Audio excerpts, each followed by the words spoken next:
So, welcome to the first episode of the Struggling Artist Support Group.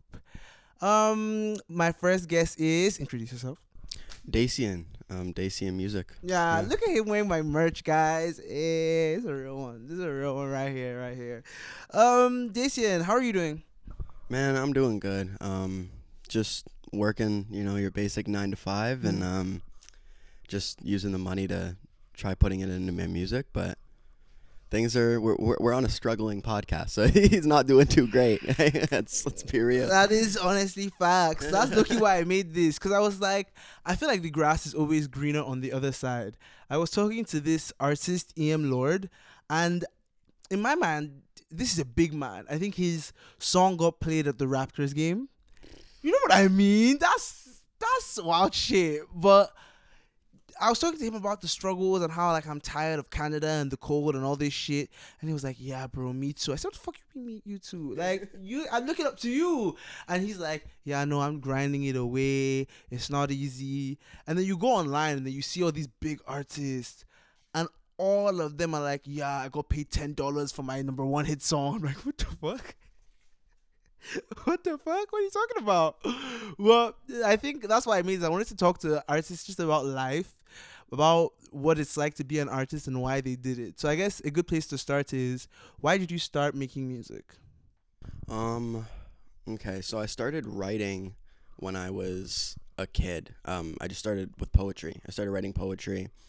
Then I started writing rap music, just basic rap. It was horrible, but I started writing rap music, and then I didn't start recording till about 4 years after I started writing. 2018, I started recording just your basic rap SoundCloud, songs, and but to be honest, the whole idea of getting rich and like famous was not my motivation. That wasn't my goal. Like, sure, that's cool, but like something that inspired me to start recording was having good friends around you to push you to finally do it. And on top of that, it was like connecting.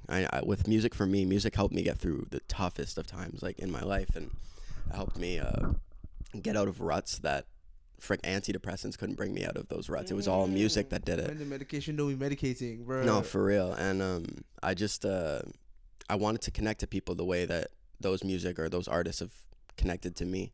Like, because they'd say something that I thought only I could have been going through, obviously. You know what I'm saying? Obviously not. But, like, in that moment in time when you're alone, you feel like you're the only one going through this right now. And even though the back of your mind, you do know that others are going through it, but you just don't get to meet them or talk to them. With music, you can hear somebody say or talk about a problem that relates to you so well, and you're like, oh, it's just this feeling of like, I'm not alone, like, this is my pain, you know what I mean? Bro, the way I get that is so deep, because I don't know, as kids, a lot of artistic kids, I don't know if you can relate to this, you have like a lot of questions and thoughts, and people don't want to hear it. Like, you want to have this conversation, and they're like, shut up, you're a child, you're a youth, don't think about that. Or some of the thoughts you have, you can't say it out loud because you've seen the way other people with similar thoughts have been treated. But then you hear this song talking about that one thing that's like, wait a minute, so if I put it in a song, I can get it out, but if I say it in the streets, I'm gonna get kicked out. But so now I want to talk to you. You said music got you through some of the hardest times of your life. You don't have to share for these people, strangers that we don't know on the internet. But if you do want to, could you talk a little bit about what it's like what some of those hard times were and the specific ways music got you through that? Yeah, some basic traumas, man, like I don't know, like domestic abuse, sexual abuse. I lost my mom growing up.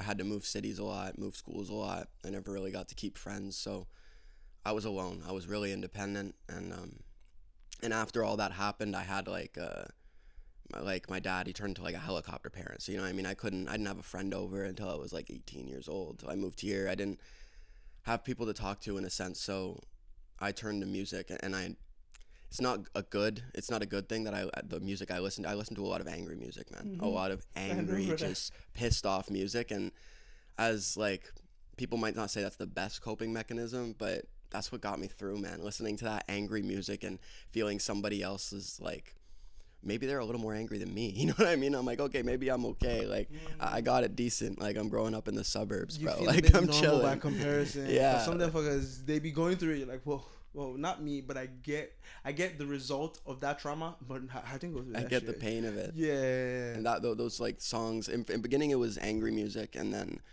slowly I started to come more to my senses of like, I really am not angry. I'm just sad. You know what I mean? I'm just upset. So I started listening to a lot of sad music. There's a lot of like sad rappers out there, emo rap and stuff like that I started getting into, and grunge and those darker musics. And I don't know, that's what helped me get to school in the morning, you know? Put my headphones on, go to school, headphones throughout school. I'm not talking to nobody. Like, I got my music in my ear. Yeah, I get that. Honestly, that's what gets me through life today. I just like, people talk about when you go out into the streets without your headphones, you're essentially raw dogging life. And I feel that. That shit is 100%. crazy. Just hearing the crickets and your thoughts. Like, on these summer days, like, because it's getting warmer now, right? It's not bad. But when winter is here, you can't catch me in these streets without headphones. 100% not in this. The fuck? That shit's wild.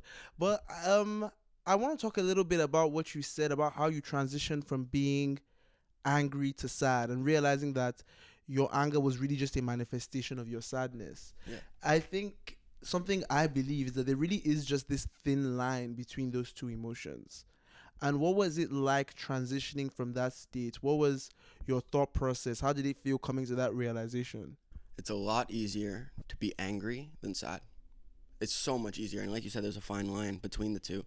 So like when you're on that line, it's so much easier to just be mad at the world. Just be pissed at everyone and everything that happened to you, and like be a victim in a sense, you know what I mean? But it's a lot harder to be vulnerable, be sad, talk to people about your issues or problems, go seek help for them, or you know what I mean? Because you feel like all this shit happened to me, why is it my job to go now be vulnerable and have to fix them? Why do I have to go to therapy? Why do I have to go on antidepressants? Why do I have to take these healthy coping mechanisms and get my life in a pattern that like suits my mental illness or whatever it is? And yeah, it was easier for me to be angry at the time as a kid because I didn't have the resources. But as I got older, and I don't know, like social media, I hate social media and I love it at the same time, because like, you know what I mean? Like, we have access to everything, but we also have a lot more access to knowing about, like, to information about mental health, and that it's okay and that it's a regular thing. You know what I mean? So like, I didn't understand what depression was growing up, but it took friends and like online music for me to realize, like, okay, so you're not supposed to wake up like with this everlasting just like sadness, just this, like, even though there's nothing happening in your life in that time being that's sad necessarily, like, you wake up and you're just like, dude, I don't want to do anything today. I don't want to shower, bro. Like, I don't want to, why do I have to do this? Like, Yeah, I feel that one so deeply. there's this what you were talking about the going out raw dogging life. There was this song that really connected to me when I was in high school, called Car Radio by 21 Pilots. And in the song he says, the whole song is about somebody stealing his car radio, and how, like, the turmoil from that, you know what I mean, is like, somebody stole my car radio and now I just sit in silence, like the entire time. The entire song is about crazy. That, like, and now he's thinking about, like, he's talking about how he's in his thoughts in the entire beginning of the song. He's like, I could just pull the steering wheel, dude. I could just, like, he's going into the darkest things, like, of his thoughts, just because he doesn't have that. We almost use it as a drug, in a sense, because of that. I think the first time I ever heard music that in a way tapped into a sadness that I didn't know I had was Billie Eilish. There you go. That girlie, her and Phineas, they be in the studio cooking up my trauma. They are nuts. But that album, I remember listening to it on repeat for like a whole year. What one? The first one, When We All Fall Asleep, Where Do We Go? And Oh, girl, yeah, Billy, if baby. you ever watch this, the fuck, that's just long as fuck. Crazy that you dominated the world with the world's longest album title, but like, that's nuts. Like, but that album, it touched me in a way that I didn't expect. I remember listening to like Ilomilo and just being like, devastated. All these sad, sad songs, and her harmonies just stacking from here to high heavens. I'm just being like, One of my biggest inspirations, man. right. I gotta put her on the wall somewhere. Dude. Honestly, I need to get posters on my wall. I have zero posters. It seems like I live in a prison. Like, bruh, my wall is just gray, and my clothes are just everywhere. Like, your room, at least you have space to breathe. I live in like quarter of this room. I know. I got lucky. I got a big room here. Bruh, you're so blessed. You're so blessed. But let's talk a bit more about what it's like being an artist. It's like being an artist, yeah. Where do you want to start? Where do you want to start? Dude, being an artist is... Oh, yeah, sorry. It's Shit. okay. Being an artist is one of the hardest and most fulfilling things on the planet. Like, I feel fulfilled because I can finally express myself in not only the lyrics I'm saying and the metaphors I'm using, but in the music itself, the way the guitars strum at that moment, or the drums, or the there's so many instruments and ways to express yourself into this one song. And the problem is doing it for attention. I feel like a lot of artists get into this, like, thinking like, oh, I'm gonna blow up in a year or 2 years or whatever it is. They think that, and they realize nobody's listening, and they're like, oh, who am I expressing myself to? That's not the point. For me, at least, that's not the point. Everybody's opinions are different. I'm not no like guru or anything, but like, dude, if you're making music, make that song like it's therapy. If it makes you feel good in the moment, releasing it's just like a bonus. You can release it, connect with people, maybe, but making the music is the therapy. You know what I mean? So that's the good side of it. The hard side of it is it's hard to be vulnerable. So yeah, it's amazing. It feels great to express yourself finally, but getting yourself to that state, all the insecurities you have to go through. You know what I mean? Being like, should I say this? Can I say this? Is this good? Is my voice even good here? That's like, the I big don't one. understand. Is this good? The big question mark. Is it good? You know what I mean? And once you start thinking about that, all that stuff, that's what really holds you back. Like, honestly. So like, I'm not saying you shouldn't be focusing on your craft and making sure it's good or not good. Do it to your best extent, but don't just not release it. You know what I mean? Or like, you can. Some people just make music or just journal to just journal or make music for themselves and for their friends. I understand that. I did that for a long time. But if music is something that you are looking to get into eventually, or maybe it's something that you'd like to be doing eventually, like part-time, full-time, or whatever, you at least have to release it. Just take that step, release it. You can always go back and perfect the song if something comes up, right? But that's the biggest struggle is we put ourselves on the line in the senses. Sometimes I make songs where I don't necessarily feel sad that day. I'm not sad that day, but I want to make a sad song. And now I have to put myself into a mental state where I'm sad, or I have to put myself back. Like, I want to make a song about my dead mom. So I got to go put myself in that mental state to make that song. And that ruins my whole day. But it feels good still at the same. I don't know how to explain it, man. It's just a different feeling. Being an artist is kind of like being into BDSM, bro. It's Low like, key, it's a little masochistic. Like, this hurts. Nice. Well, okay, so you talked about being vulnerable as an artist and always trying to, I guess, share your story in a way. You've also said that you've been through a lot of things. Is there anything that you've been scared to talk about in your music and share with other people? You've heard all my music, man. I don't necessarily, I like to write in metaphor. So I know what I'm talking about, but other people might be confused, or they can take a different message from something I'm saying. So like, I've written songs about like drugs, but I relate it to a relationship. So some people who aren't on drugs or don't understand that might not hear the message I'm saying. They might hear it as a relationship standard, you know what I mean? And that is beautiful to me. Like, I don't blatantly just say it. Something I've been scared of touching on is sexual abuse. You know what I mean? I don't know exactly how to put that into a song and make it sound good yet, or any metaphors I can use for it yet. I've been thinking about it, or I've wanted to make a song like to my mother, but every time I've tried, nothing feels good enough to you know what I mean, put out there like for her. It almost like has to be perfect for me to put it out there. So those are a couple topics. But other topics I've touched on for sure is one I really am comfortable. My comfort zone, is relationships. You know what I mean? I'm very comfortable with making songs about relationships, the falling outs, the hardships that come with it, and it's something I'm really passionate about. Psychology, in relationships and stuff like that, triggers and things that might make it harder for you in a relationship, and I find it something that not just me and everybody's like everybody that has a drug problem or everybody who has a dead mother can relate to. Everyone can relate to a relationship, whether that be a friend relationship that broke up, just anything. You know what I mean? Even the relationship with yourself.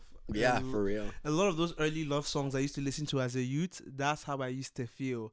Like, I have issues with my dad and my mom, and those ones, I feel like I sometimes connect, but my relationship with myself, my relationship with God, they be singing like "You make me feel like a natural woman," and I'm just thinking of myself in the mirror. I'm like, I make myself feel so good, and I think that was something that I as an artist tried to.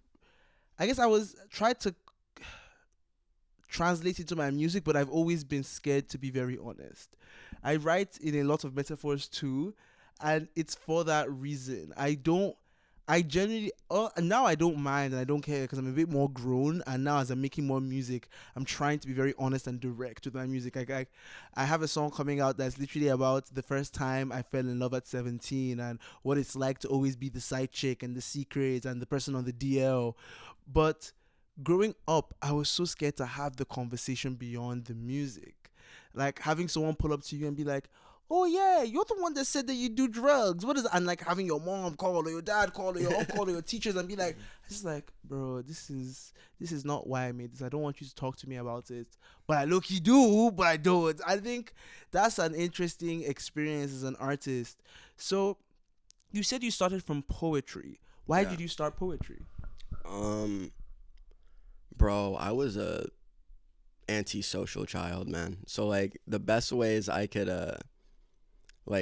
I was social in the forefront, like of doing, like, I'd go to school, put a mask on, and be who I needed to be to have the friends I had or whatever it is. But I wasn't really myself. Like I wasn't truly being myself, and if I did, I was scared that the world wouldn't accept who I was, or the thoughts I had or whatever it was. So I started writing poetry about like love, wanting love, or like I started like, bro, it was in like grade 5, dude. I started like writing poetry to like girls I liked and stuff like that. You know what I mean? That's how it all started. And I just liked rhyming. You know what I mean? I like putting words together and making it rhyme, but also like expressing something, a message. And that went into rap when I started listening to more old school rap. And you know what I mean? Like, Back in the day, they used to put it in the bars. yeah. Build a house of my fucking horrors. And that's where I started. One of my favorite lyrics that you spit recently, and I saw your writing go up freaking crazy, man, was Thank you. what was it? It was like the stain of depression, the stain of, I don't know how it went exactly, but I honestly can't remember. Makes me remember alcohol. Let me feel around 6 of me. Mix pain with the pleasure, and that's the stain of depression. mix pain with the pleasure, and that's the stain of depression. It's like, Yeah. it's such a simple message, but the way you put that, you know what I mean? Like when I heard that, I was like, fuck. That, like I was envious. Like I was like, damn, why didn't I think of that? You know, like one of those kind of. I'm fucking dead. That's honestly, you are one of the inspirations to me stepping up my writing, and that's what you do. I feel like you don't even get that. You are such a brilliant writer. I think the time we've spent making music together, I really saw like somebody care about the words. For me, because I'm a singer primarily, a big part of everything is the melody. Oh, I want the harmonies to sound nice. I want the vocals to be good. But then your writing is the center of your craft. Yeah. And when we'd make songs and make beats and you'd be like, "Oh, I already have this thing I wrote." I'm like, "What do you mean you already have this thing you wrote?" And then you now have the perfect thing. I'm like, "What the fuck? How is that even?" And you inspired me to make sure like you reminded me of why I like writing. Yeah. And that is I appreciate you for that, bro. Thank you. Yeah, we both thank you. I mean, I'm honored. Like in that sense, like I feel like as artists, we don't. I don't know. It's really hard to. You say sometimes you don't like your own voice.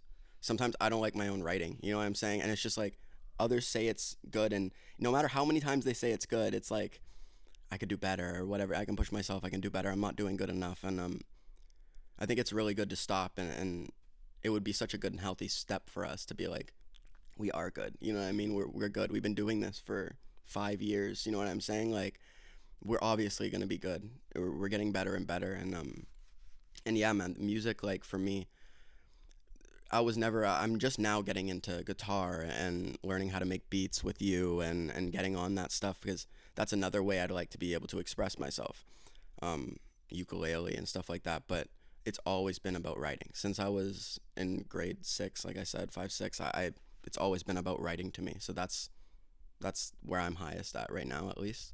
At least I feel most confident in is my writing. But dude, some days, man, like those notes you're talking about, where I just have, bro, I have thousands and thousands of notes I've that you tried could to go scroll down. through them, bro. That shit's long. No, songs you will never see me release, things you'll never see me release. But the point is that at least in all of these paragraphs or whatever, I had a concept. Even if I could just pull a concept out of that, and when my mind blanks, you know what I mean? It's so helpful. It's so helpful rather than just trying to do it at the top of the head every single time. I suggest to everyone, even if you're not gonna write music at that point in time, say like you're not gonna write. Right now you're on a bus. You know what I mean? You're like, I'm not gonna try thinking about all these metaphors and similes or whatever I can put in here. So you know what? Fuck it. Just write down the thought that you had that really inspired you to even pull out your notes in the first place. Write it. Do a journal. Don't even make it rhyme, bro. Just say like, damn, I really feel this today, and or like a concept that pops out to you. Like I know I put a concept in my note recently. My most recent one was I'm tired of the fuck my ex mentality. I hate that.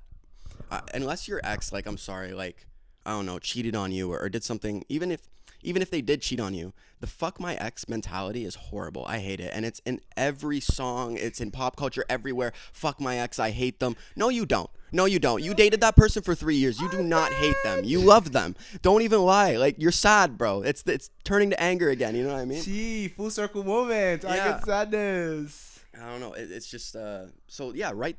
Write those down, man. I don't know if you do already or don't, but because you'll forget about them. Oh yeah, you'll forget about them. Honestly, you're right. There's so many times that like I've thought of something so cool and I didn't write it down and I regret. And I remember because Jay-Z is known for not doing that. You know, he's the punching Yeah. master. Like him Yeah. and Lil Wayne don't touch pen. They are the pen. Like that's their thing. And in an interview once, they asked Jay-Z, do you ever regret not writing? And he's like, yeah, sometimes I do because there are a lot of hits that I've thrown away. And obviously, we're not in the hits level yet. Hopefully, one day we'll be saying, oh, yeah, that hit and that hit. But like, I can imagine someone of Jay-Z's caliber having the platform to be able to make so much impact with his music and sell so many records and have such a big platform, being like, oh, wow, that thought I had that I phrased so perfectly last week, I wish I had put it pen to paper. And I wonder if he still doesn't write. I don't like, he doesn't have to. Like, it's working for him, so you don't got to fix No. it. But like, I wonder if now he's like, journaling at least. I don't know. I just there's interesting things I wonder about celebrities sometimes. That's the thing. I was like saying, like, even if you're a punch-in artist, bro, Oldie, part of Shrug now, shouts, just released an album, and he doesn't write. He does all punch-in off the top of his head freestyles. And let me tell you, like, he is amazing at it, and he's perfected his craft in that sense. But that's why I was saying, you don't have to write down a rap. Write down just a thought, emotion, or a concept that you want to touch on. Put it in your notes. Just so, like, next time you're making a song and you're going to do your punch-ins, look at that concept, be like, okay, I'm going to do punch-ins based on this concept. You know what I mean? You don't have to write out. Or everybody does it differently. Everybody's, I personally suck at punch-in. I've also not practiced it, but I suck at it. And fuck that. Like, with the whole Jay-Z thing with the hits and stuff like that. Yeah, he has hits to his hit standard and everything like that. We do too, all right? Yeah, Just because we hallelujah. aren't fucking making millions of dollars or whatever it is, we have our own songs we know are our hits. For example, mine's I Love You. Yours, like, oh my, not enough love, right? You know what I mean? Those are the key ones that punch out to us. We have our own hits, dude. That's We do. facts. That's facts. Sometimes I think as artists, because you said it early on, and lots of us chase popularity and being liked and followers. We often forget that there is a community of people who love us, our family, our friends, random people who stumbled onto our music and that song really touched them. And that's something I'm trying to also get back to because I remember when I made that song for me. I was like, I wrote that song. I recorded it when I had COVID, but I finished writing it when on my birthday, I was alone. Nobody had called me. Yeah. I was like, oh my God, nobody loves me. And I put that into the song. And every time I listen to that album, I'm so happy with that EP. And honestly, I want to start doing that again. I want to start making music for me and the small community of people, not even the small, the mighty community of people that may not be a million in number, but it impacts them in a way that matters. Because the story you told about 21 Pilots, I've never listened to 21 Pilots. Shoot me, arrest me if you want. Like people die by them, and I'm like, fair enough. Like I have my ride or dies too, but the fact that a song they made when you were in high school, and they probably didn't have the most numbers then compared to now. No, that was one of their first like. Well, they had numbers obviously, but that was like one of the first albums, if I'm not mistaken, that song came off of, and I don't listen to them anymore. You know what I mean? I used to be a diehard 21 Pilot fan when I was like 18, going through it, but it doesn't connect with me as much anymore. But still, I can go back and say like that song, like what I mean. These songs had really good messages, and he's one of the influences for me for writing. That's what influenced me to write. The way he writes, I still can't. Like, dude, it's so metaphoric. Like, I can. That's what I'm saying. For you to be touched by their music at such a young age, and for that impact to stay with you, I think that should be the point of us making art. Mm-hmm. I really think. I don't know, because I'm too young to know the whole history of music and the music industry, but there really became a point where everybody just wanted to be a rock star. It wasn't about wanting to be an artist. It was, I want to have money, bitches, power, travel around the world, and all those things are cool. Like, a lot of us want money, bitches, and power. What did Doechii say? I like pills. I like da da da da. I don't know the bars. I don't know Doechii's bars. But the point is, such a good song. She's on fire. Doechii, if you watch this, shout out to you, girl. Snort it probably would. Right? Oh God, the way she spit on that was crazy. But even in that song, she talks about it and my self-worth at an all-time low. There really is something about making music for the artistry of storytelling beyond chasing numbers, beyond chasing fame. And I'm so happy that there are artists like you and me that like want to do that and continue to inspire each other and others to do that. So we've talked a lot about celebrities, and now I want to ask you one of my favorite questions to ask people, and musicians specifically, your top 5. Oh fuck, bro! You can't do that. I know, everybody as a hates musician, that is too. the worst thing you can ask anybody. Okay, I'll tell you my top 5 right now. Okay, all right, okay. This changes all the fucking time. Facts. Billie Eilish, number 1. Joji. Wait, is this in like order of like favorite? Or any order. Okay. It can go in any order. There ain't no way. Billie Eilish number 1. Billie Eilish, Joji. I listen to a lot of Kuko right now. Right there on the wall. He's a Mexican artist, and he makes a lot of like acid, like psychedelic music. Very trippy. Very I don't know. And he also makes a lot of heartfelt music as well. Talks a lot about like drugs and things like that. I listen right now to a lot of Emine. He makes me happy. That is, you know what I mean? Like if I don't want to think, I just want to be happy, I'm gonna listen to some Emine. Yeah. So I gave 4 so far. Yeah, one more. Last one. What was that artist that I'm right now? I listen to a lot of Kill Switch. I don't know Kill Switch. You do. I've played it in front of you, but it's it's Kill Switch, not Kill Switch Engaged. Like everybody thinks it is. It's just his name is just Kill Switch. Okay. With X's. I went to go see him perform in Philadelphia once, and he makes his rage music, anger music. He makes a lot of it's trap metal, what you want to call it now. But he does a mix. He kind of does what I want to do. He does every genre. He does pop. He does grunge. He does sad, like really sad music. He makes hits for when you're shopping at Gap.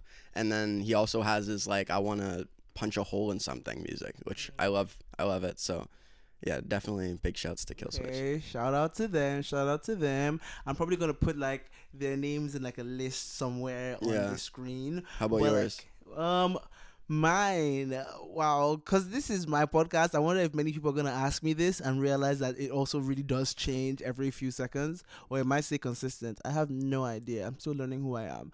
But number one, Adele. Whoa, mother of her What a pen game vocalist. untouched, her vocals untouched. I've never heard anybody do an Adele cover good in my I entire won't life. even attempt it. Bro, You're funny if you think I'm gonna those attempt games, it. I'm not gonna play. I'm not gonna play. No. Me that loves to sing big, I sing big because of her. But like for me to do an Adele cover, only in the bathroom. Thank you very much. Yeah. That is Shower. I'll save that for the that- car. Thank you. Exactly. Beyonce. Okay. Yeah. Of course. Work ethic ridiculous. Musicality ridiculous. Yeba. Yeah, but I haven't dipped into Yeba. Ooh, Yeba is mother of all mothers. She has this album called Dawn, and it's supposed to encapsulate her feelings of grief as she lost her mother. I'm not sure about this, but I think she lost her mother to suicide. Holy. And that was, I've never lost anybody in my life. So it was really interesting for me to listen to an album about grief and relate so deeply to it for like 4 or 5 years. I listened to the album every couple weeks for the past 3 to 4 years now. See, I find that beautiful. Like she made like I was saying, we can make a song about something that relates to us heavily, but other people that may not have even ever gone through that trauma can relate to it somehow. You know what I mean? Yeah, but I guess right now, Doechii. Doechii, number 4. Doechii the Yeah. down, Doechii the D. And I don't know why so many people are hating on Doechii and the. Because they're a bunch of misogynistic, colorist, racist, ugly motherfucking bitches. That's why. If you hate Doechii, that's who you are. You're a bigot and a bitch. Don't fight me in the street. Go fight your fucking shadow. Fuck you. Oh, don't fight me either, please. Yeah, I'm yeah, just yeah. chilling. Back in the day, I used to be like, come fight me, but like, no, that's not even as a joke. I'm Please, here. leave me alone. Go fight the fucking man in the mirror. Leave me alone. But Doechii is number 4, and number 5, I would have to give it. Oof, I have so many. That's actually okay. It's hard. It is hard, but hard as I'm gonna fuck. give it to Big Papi, Tyler the Creator. Oh, okay. Oh, that That's brother. a good one. That is Chromacopia. That's a good one. Igor. This man. Do you have a favorite song right now? Of all time or between these No, artists? just right now between Tyler the Creator, just from Tyler. From Tyler the Creator. Balloon. Balloon. That's the one with him and Doechii because it has 2 of my faves on there. They're eating that shit up. It's just anytime I'm in a sad mood, I listen to that song and I'm just like, yeah, that's the energy I want to be in. It's a funny song. It's hilarious. It's witty. It's well produced. I just really like that song. One song that'll always stick out with me with Tyler the Creator. It soothes my ADHD. Like I sit there and I'm like, oh, it's running out of time. I don't know if you've heard that Running out of production, the amount of instruments and samples he used in that, like it just tickles my brain. Like, as a sample producer, Yeah. he is the bar for me. I used to love Kanye, and aside from all the tweeting and shenanigans that man has been up to, I still love his work. Like, I'm course. able to separate the artist from the art, as long as the artist doesn't do anything crazy. I have not been able to sing I Believe I Can Fly for many years. That's an Yeah. R. Kelly hit, and that nigga needs to sink into the deepest depths of hell. That is just not for me.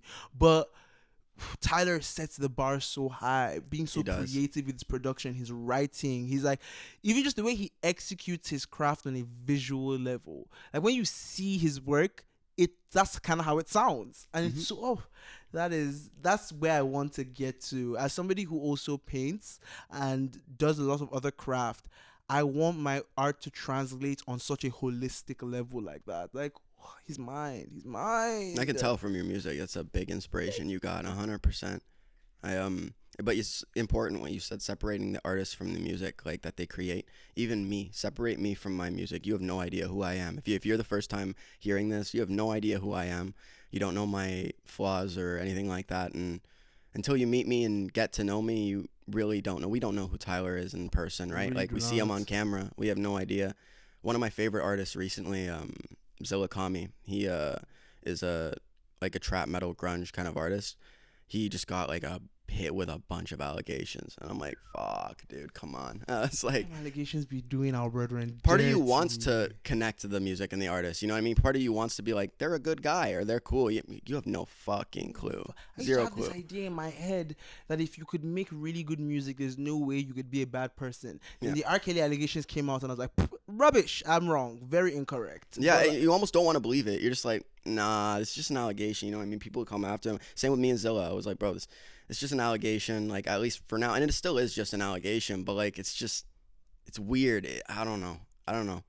And like, false allegations do happen to a lot of artists out there. do. Don't get me wrong. And that's another scary part about being in that light. Like, you know what I'm saying? But I don't know. I don't know what to believe. Just separate the two. You have to separate the two. Like, you really don't know who these people are. And especially in this day and age where everything is image, you really don't know what's going on. Like, my brother was trying to get into Rex Orange County.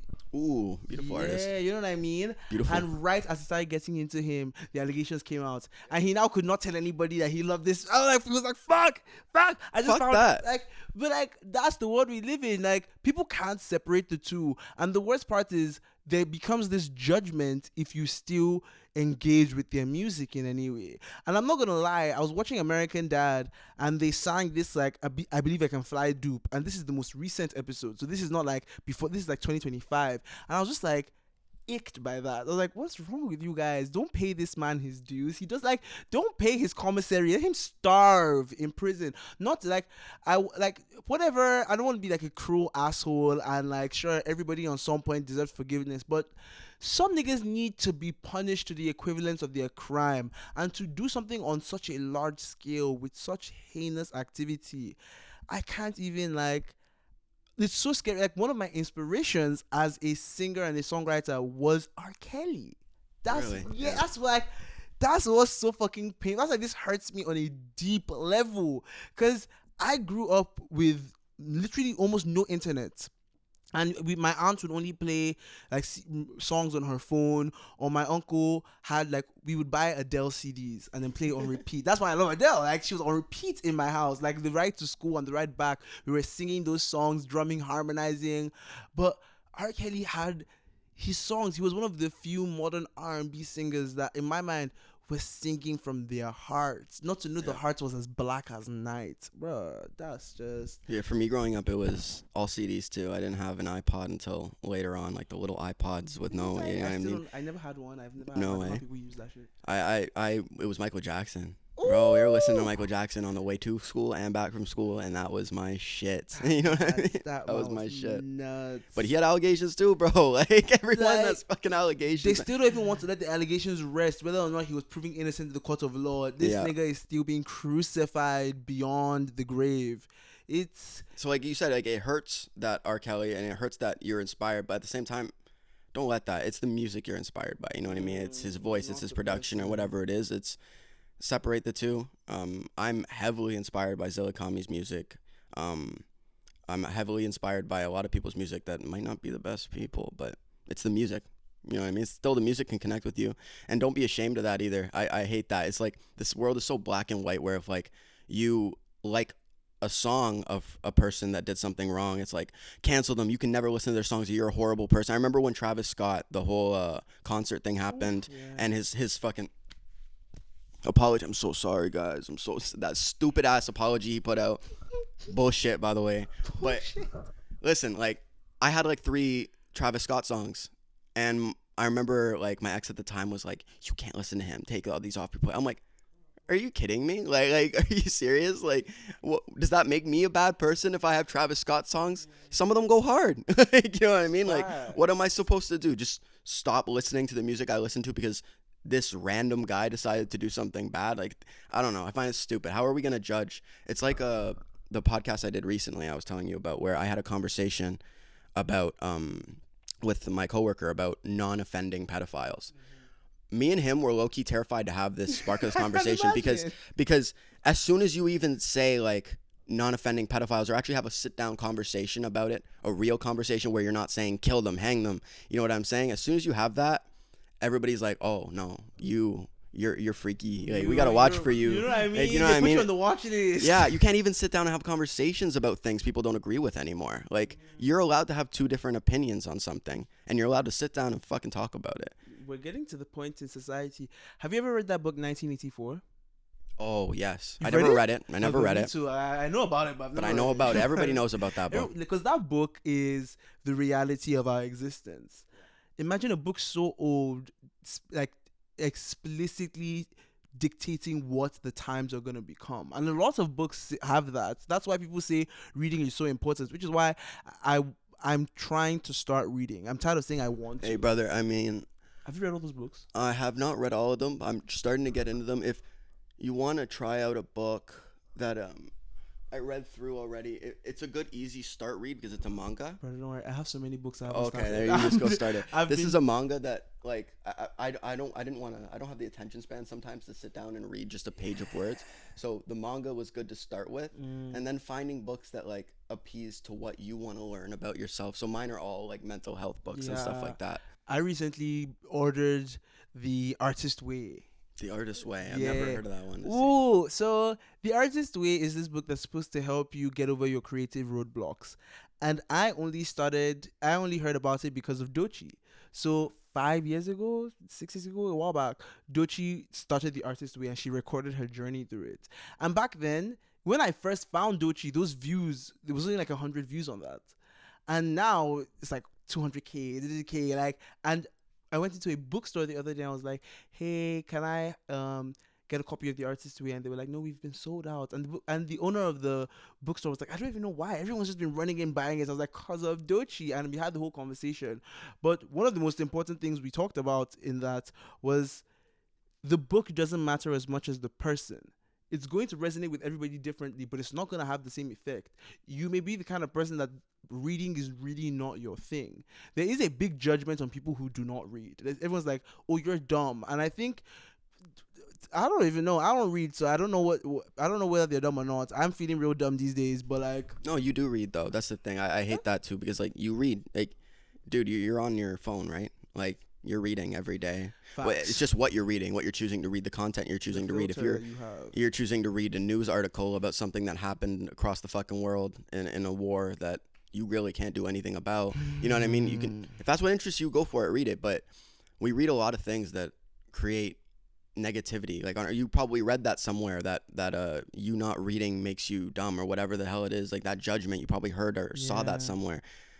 That's stupid, man. You know how many people don't like read books nowadays? Like, you have it all on your phone. If you want to find something out, instead of going through a whole book to find one paragraph that resonates with you, you can just search it up the highlights of a book and find all the parts that resonate with you. You know what I mean? Like, I personally like holding a physical book and reading, but the reason I like it is not only because of you're learning something from the book and it's good for you. I like it because it's meditative. Instead of being on my phone where I can just flip apps, read something for a second, flip app, go to something else, watch a video while I'm reading, you know what I mean? Instead of doing that, you are forcing yourself. It's not easy, bro. I have to force myself to open that book and read. It almost feels like scary because like there's no music playing, there's nothing distracting me in this moment. It's just words on a page, and I have to use my imagination.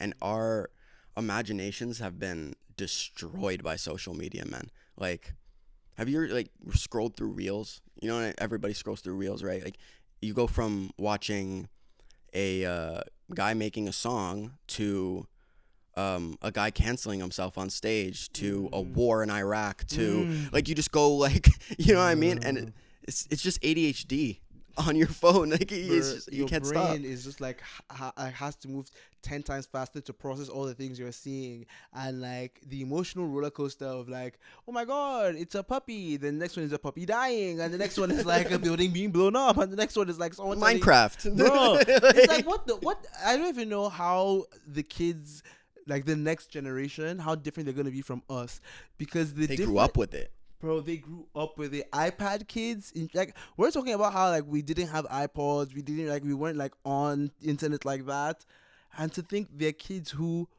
don't know a world without the internet. Like, the internet was made, I think, 1999. I'm not sure. No, I'm like, not positive. no, like the internet is like really that old. Like, it's actually it's like not. it's like a youth. The internet is our age. Yeah. So to think that We they didn't have iPhones, bro. Like iPhones weren't a thing when we were growing up, bro. Like we were in that perfect generation where we got to see it as we got into our teens and stuff like that. You know what I mean? YouTube first started off. We were watching YouTube and things like that. Back in the days, like We got such a good mix, man. I think personally, we got a really good mix. Like, bro, most of my time spent as a kid, I can happily say, was either like if I was on like a phone or something like that, it wasn't a phone, it was a Game Boy. You know what I mean? I was playing a video game on a Game Boy. I used to play that like on the Nokia phones, that little snake game. Oh, the snake game or the paddle one. You know, the paddle one where you're like paddling a ball back and forth. Classics.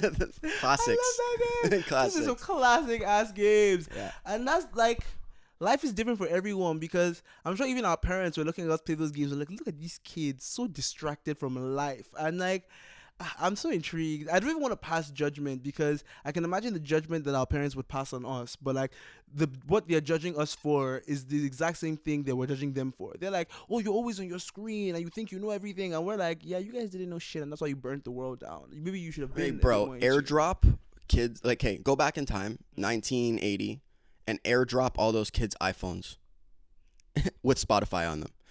And YouTube and Instagram and TikTok. You want to bet they would be on them? You want to fucking bet they would be crack addicts? These things were made for us to be addicted. So like, you know, literally, okay, talking about addiction and being like addicted to media. I recently tried to stop watching TV. I didn't last up to 24 hours. It didn't work, girl. It didn't work. But I was realizing this when I was like, this shit is a drug, because I recently quit weed, and that's been like a lifelong fail and succeed attempt. Like, this is the longest I've gone. I'm 2.5 months in, and I'm like, oh yeah, I feel great, I feel good.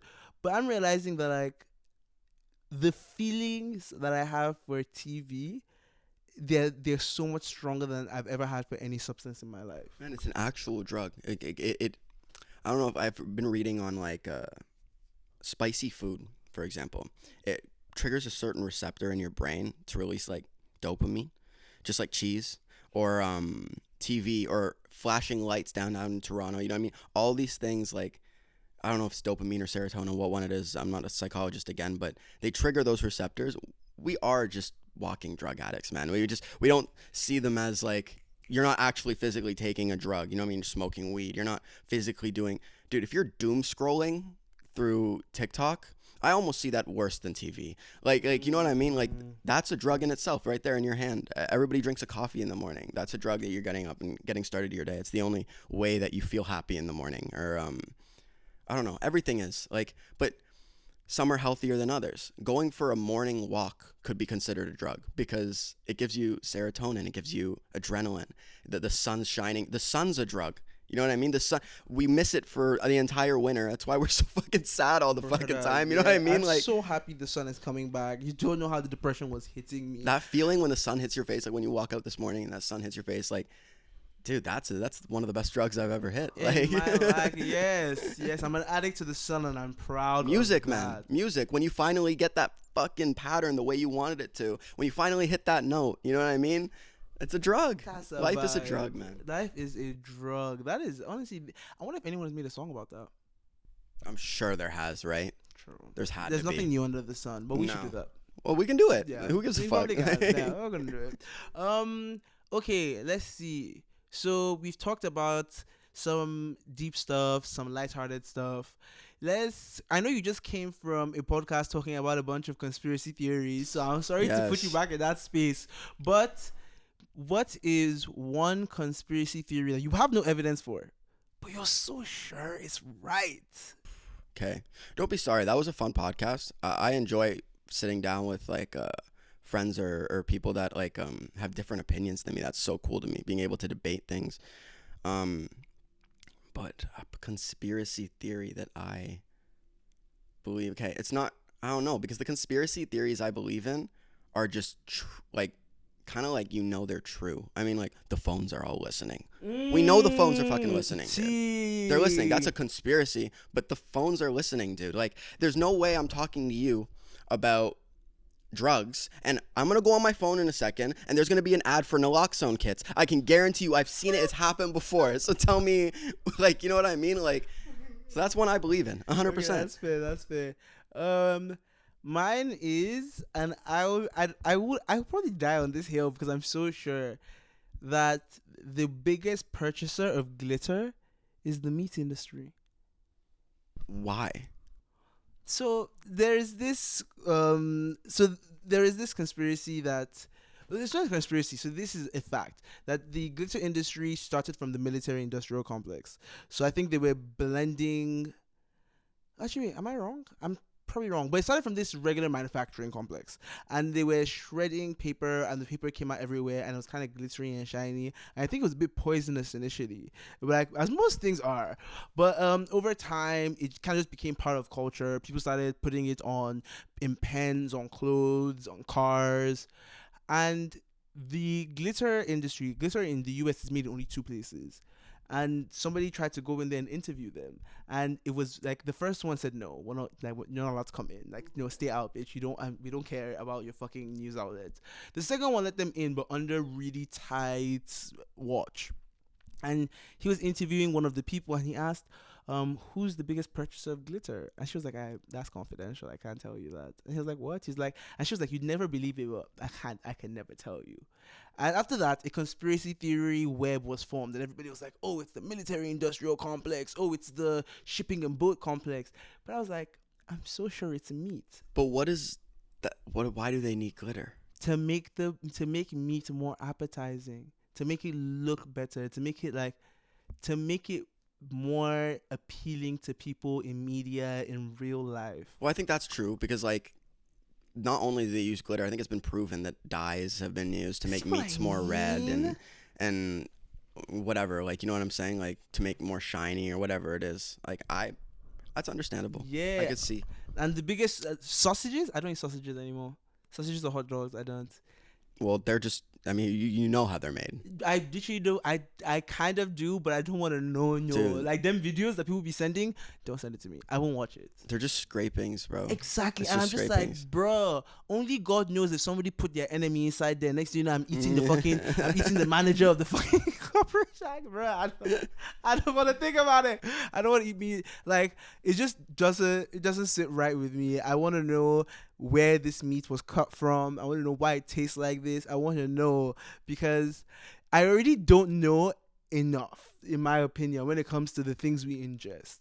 I have a gummy worms addiction. Like, this is a serious problem. Gummy Like, worms, I eat, like, man. gummy worms by like the pound. I know what you're talking about. Yeah. Such an issue for me, and I know for a fact that shit is slowly killing me. There's no fucking way. Like, For sure. the gelatin, the food coloring, all that shit, ending my life. I can. It's all highly processed foods. in the Bro, end. That's I just- can. You know what I mean?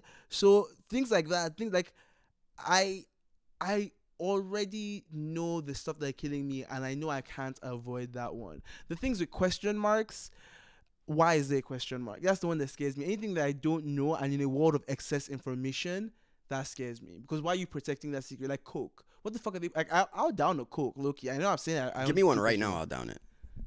but like, Done. nobody knows what's inside a Coke. Like the secret formula for Coca-Cola, Mhm. I think only like, I don't know if you know if it's only like the manufacturer, like the CEO knows it, because it used to be cocaine, Yeah, they used to have cocaine in Coca-Cola. and then they made cocaine illegal, but Coca-Cola was still high selling, still apparently tasting the same. Well, the flavor, I'm pretty sure, I'm not mistaken, if they got it from like the coca plant, which is Coffee. like they're not sprinkling white cocaine into fucking every Coke can. You know what I mean? They were just using the plant that makes cocaine. My phone is ringing. No, that's okay. I am curious to who it is though. But yeah, they're not like they're sprinkling like Bro, that's right into everything. It's the same leaves. thing. I feel like you're making it seem like it's so different. No, because like, back in the day, the studies weren't shown. You know what I mean? And then also it was a leaf, like it was a plant in their minds. They're like, just use the flavor of this. Now they don't do that, but they put caffeine in it. You know what I mean? To give you the same energy or like similar energy to what the cocaine plant or the coca plant used to give They you. used to be putting cocaine in it. Just you think they just sprinkled straight white powder into it? I don't think so. Because white powder is processed, but I do think they use the coca leaves. They use the coca leaves, 100%. Till today, I'm Yeah. still sure they would. I'm gonna check my phone No, just no, to go check, make go sure check, it go wasn't check, go somebody check. important. You know. Who was this? Oh, it's my grandma. Oh, no. That's okay. I'm gonna message her 1 second. I'm doing a podcast.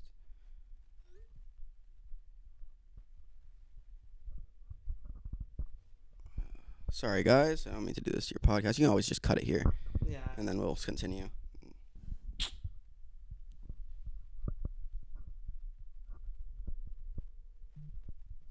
All right. Sorry. Nah, it's cool. It's cool. Uh, Welcome back, uh, Dacien. yeah, but yeah, they definitely used coca leaves in it, and it's just people didn't know, I guess, at the time how bad it was, or maybe they did and they just still did it. Whatever. Like, People still casually do coke. dude, Like, coke is bad. There's just coke so much is sugar in it. Like, it's bad. Like, we all know it. it's bad, but like people, nobody gives a fuck. That's the honest truth. Lowest the keys deep down. You only live once, man. You only live once. Might as well do whatever the fuck you want. Okay, so we are almost at the hour mark. Yeah. So I'm thinking and wondering what would be like a good Send off. send off or closing question. Okay, this might not be a good closing question. I might ask I might ask another one. But I do want to say, as a struggling artist, to stay on theme with the podcast, Yeah. what would you say is a way you wish you had more support? A way I had more support. This is the problem. Okay, I'm gonna say I have a very good support system, bro. We have a collective of artists that all share common goals, want push ourselves to do better. You know what I mean? We have friends, like close friends that listen to our music and actually give us honest critiques and judgment and everything like that. We live near Toronto, which is the biggest support system for artists. Um, like not the biggest, but I'm just saying like it's a big support system for artists. You have like places you can go to express your talent and art. So I don't have any issues with that. I think I more have to focus on myself because sometimes I feel you said this in your last show and it really stuck out to me that you got tired of relying on people, relying on supports. You know what I mean? It's good to have them, but dude, sometimes I don't want to wait. I don't want to scrounge up $200, which by the way is like 2 days of working for me, to pay for a beat that I can't even mix now. So now I have to go find a mixer to mix my vocals, and that's another $100. And now I'm gonna put this song out, and for like in the end of the day, I'm just like throwing money into the abyss at this point. Where like I envy the fact that you can sit down and you can make a song from start to finish and you don't have to pay a fucking cent. You know what I mean? Like maybe the splice or whatever you have to do, but it's literally you're paying $5 versus paying fucking $500 for a finished song that like I'm not saying again, I'm not doing this for the money or the fame or anything but like putting $500 into a song or investing $500 into a song where you have hundreds of other songs. You know what I mean? Like, how am I supposed to put $500 in every song? It's just impossible. You cannot do it with the amount of money that we're making at these jobs. You know, it's not going to happen. So I think I need to focus more on my supporting myself system. You know what I mean? I have the friends, I have outside support. I can rely on somebody to make me a beat. I can ask you to make me a beat. I can do that. I can ask somebody to mix something for me, but um it's sometimes it's not either to my standard or it's not to my ear what I want. I need to just keep grinding on learning to do a few things myself Yeah. for now. There is honestly something so magical about being able to have an idea and to the best of your abilities bring it to reality. Yeah. Cause I remember when I started when I decided okay I was gonna start music or at least like experiment, figure out my sound, and I got scammed by a bunch of producers and I got ghosted. I was like, you bitches will never do me dirty again in your fucking life. And the problem with that is that till today I've never really worked with another producer. I make all my music on my own, and when producers try and reach out to me to work, I'm always like, No. yeah, it's just like No. that's a long process that I don't know if I want to go through with you. But like, I'm trying to undo that because I'm trying to build community, which is why I started this podcast. So yeah, I guess now would be a good time for a send off. If there was one thing you could tell your younger self, what would it be? Um, I would tell my younger self, it's gonna be okay. First of all, just pat on the back. It's gonna be okay, man. But I know that wouldn't help my younger self. My younger self would be like, "Go fuck yourself. Who the fuck are you to be telling me that it's gonna be okay?" So I would influence my younger self to go out there, man. Do more stupid shit. When I was a kid, I was I had a helicopter dad. I was scared to. I never went to parties. I never hung out with friends. I never was vulnerable with people. I never spoke up about my traumas and things like. If I had started that earlier, I would be tenfold than today. You know what I mean? Like, I'm still far ahead because I started putting in the work at 18. But if I had just had that younger, you know what I mean? If I could have told myself, dude, go to that party. Like school's important, but dude, you're never gonna use the quadratic formula again. So just go fucking do that. You want to be a musician, bro. You're bound to be broke. So just go have fun, bro. Go get the experiences that you need. That's what music is. You know what I mean? I can't make a song if I don't have an experience to make the song off of for me. Like, I had to go through a breakup to make a beautiful breakup song. I had to be a piece of shit in a relationship to make a song about that. Or I had to, I don't know, anything, bro. You had to live through these experiences. And as a kid, I feel like I didn't get enough experiences. I wish I could go back and tell myself to just live a bit, you know? Yeah. Wow. Okay. I do have one more thing I want to ask him. So I Yeah. might be doing a 2-part send-off.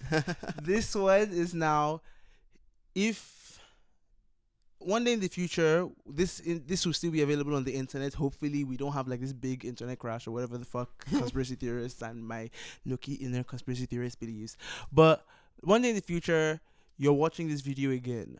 What is a question you would like to ask your future self that you'd want to hear an answer about? Oh man, that's a hard one, bro.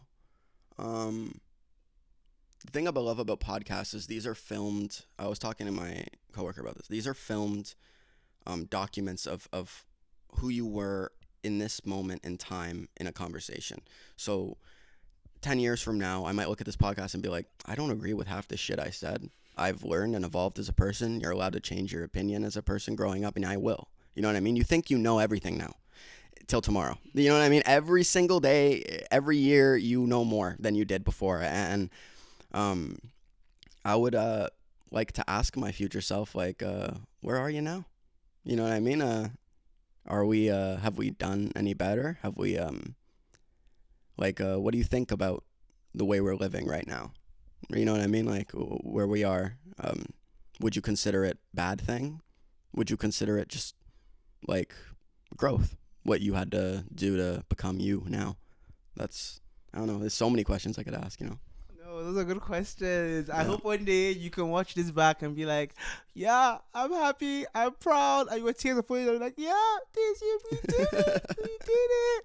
Okay, guys, this has been the Struggling Artist Support Group, and I'm so happy to have shot my first episode with my dear friend Dacien, the singer, songwriter, photographer, poet, budding producer. Like, this has been an incredible first episode, and see you when we see you. Now freeze for the thumbnail.